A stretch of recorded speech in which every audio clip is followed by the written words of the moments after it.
What's going on, guys? It's Groove, back with another book review, and today we have The 7 Habits of Highly Effective People by Stephen Covey. Everybody can learn something from this book, but it is primarily like business focused. It's more for like leaders, CEOs, again, people who are in, business and stuff like that. But before he gets into the habits, he needs you to change your paradigm. Everybody looks at the world differently. Honestly, you see this every day when people are arguing back and forth, they're trying to get their point across. It's because we can all look at the same situation, but we'll all look at it differently. And he needs you to change. And well, first of all, you need to understand that not everybody's going to look at the world the same way you do, and that you can actually change your perspective on the world and on society. In order to change your habits, you kind of need to change your perspective on the world and understand that you see the world as you are and not how the world is actually is. So after he talks about how to change your perspective on things, he also goes into changing your character and your ethics and the way you are as a person. Like, again, before he even jumps into these habits, he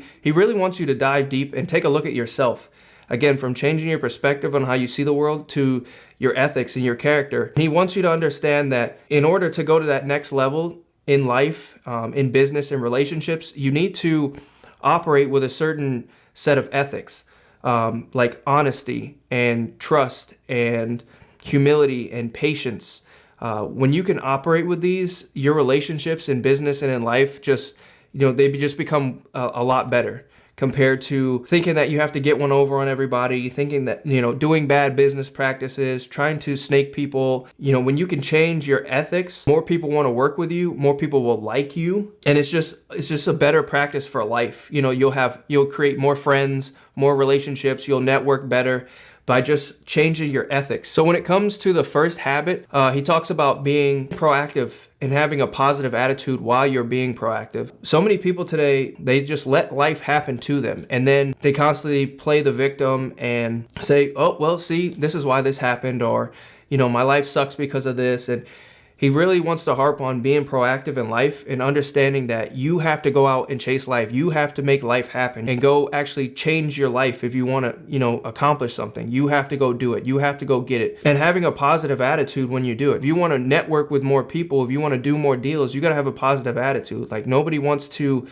work with somebody if they're negative or, they're grumpy or they always have an attitude. You can have all the knowledge and all the skills, but if you're that negative guy, if you're that negative person who's always like, oh, I know what I'm doing, and, I'm the best at this, like, that will kind of push people away from even wanting to work with you. And they would rather choose the person who has the more positive attitude than the person who, is the negative person, even if they have all the skills and all the knowledge. So the second habit of this book is probably my favorite. Begin with the end in mind. So many people today are just going through life doing stuff, and then they get somewhere and they're like, wait, that wasn't what I thought it was going to be. So many kids today are in college and they're racking up all of this student loan debt, all this, and then they get their degree in like photography or theater, and now they end up getting a job for like $40,000 or $50,000, and they're like, wait a minute, I don't make money at this. And it's just like, you didn't think about that before you went to school to take these classes to get this degree. And majority of people just don't think with the end in mind. And he really harps on that. You have to understand what you want to do in life and then work backwards from that. Especially today with social media, if somebody is going to school for photography, scratch college, look up on YouTube how to do photography, how to edit photos, and then just go out there and do it. You don't even need a degree for that. But again, he harps on, starting with the end in mind. Or again, another example is somebody who may want to be a doctor, but they don't understand how long it's going to take. And they might not want to do all of that schooling. After the schooling, you have to do your residency for like 4 or 5 years before you're even able to become a doctor. That may be too long for somebody, but they don't even think about it. And then halfway through, they've racked up all this student loan debt, and then they just quit. So again, he really harps on, and I thought this was a great section, is begin with the end in mind. No matter whatever you're trying to do, whatever project you're trying to accomplish, whatever business deal, you have to work with the end in mind and then work backwards. And then you may sit there and think, this isn't what I want in the first place, and then you don't even do it. So again, whatever you want in life, work with the end in mind and then go backwards. So the third habit, he talks about putting the first things first. We always have like 100 things we need to do, and most of the time people get so confused and they just like kind of like burn out, and then so they end up being like, I'm not going to do anything, and then they'll just end up on the couch watching TV or something. So he says to make sure you have a plan and put the first things first. Like, get everything that you need to done, like get it into a list. You can rank which ones need to get done first, like what is the most important task, and then go after those and just work on those first. And just so you're just knocking out the most important things. Don't worry about all the little extra stuff. Just get the first things done first, and then we can start going down that list and knocking everything else out. The fourth habit, he talks about seeking a win-win relationship.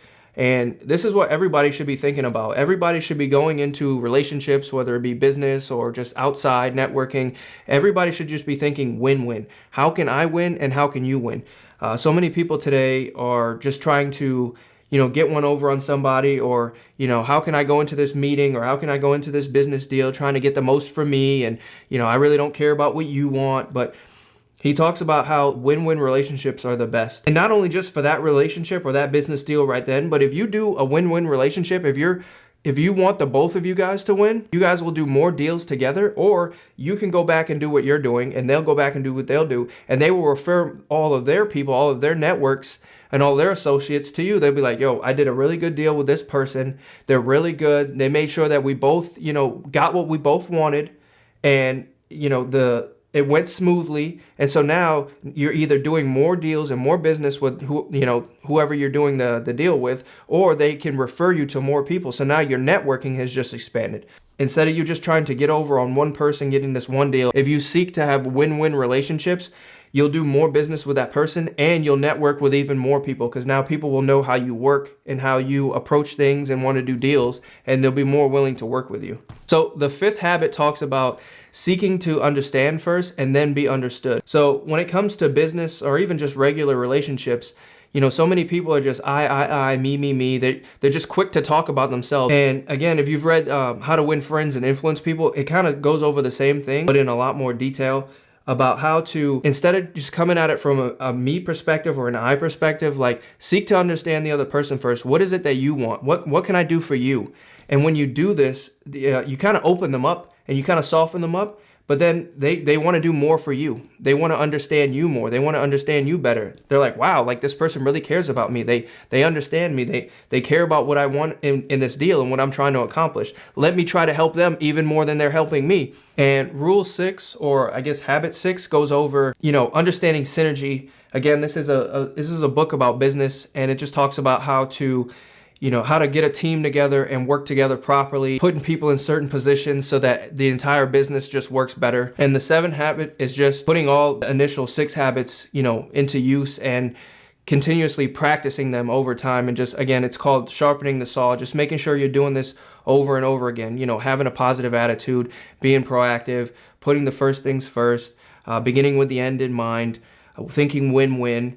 And how just doing this and having these practices in your everyday life will just, again, it will just make you a better person. It will make your company it will make you a better leader. It will make you better at relationships. It will just make more people want to work with you, which then, again, it increases your life, increases your value, and more people just want to do more business with you or recommend other people to do more business with you. And that's kind of how you win in business and in life. And yeah, so that's it for this one.